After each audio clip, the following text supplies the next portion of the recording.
ng bayan, maasahan anumang panahon.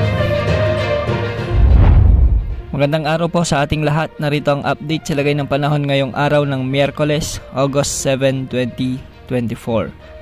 Sa kasalukuyan ay may minomonitor pa rin tayong tatlong low pressure area sa loob at labas ng ating area of responsibility. Ang dalawa dito ay huling namatan ng pag-asa sa hilagang silangan ng extreme Northern Luzon, samantalang ang isa naman ay nasa malayong silangan ng ating bansa.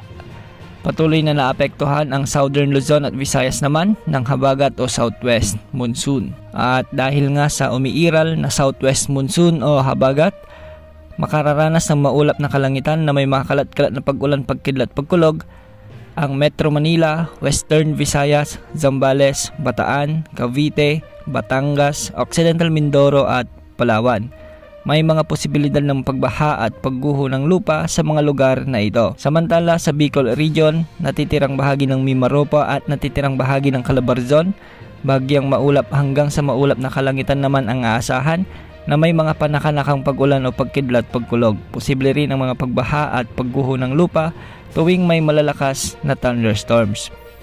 Samantala sa natitirang bahagi ng ating bansa, bagyang maulap hanggang sa maulap na kalangitan naman na may mga kalat-kalat na pag-ulan o pagkilat, pagkulog, dulot naman ito ng mga localized thunderstorms.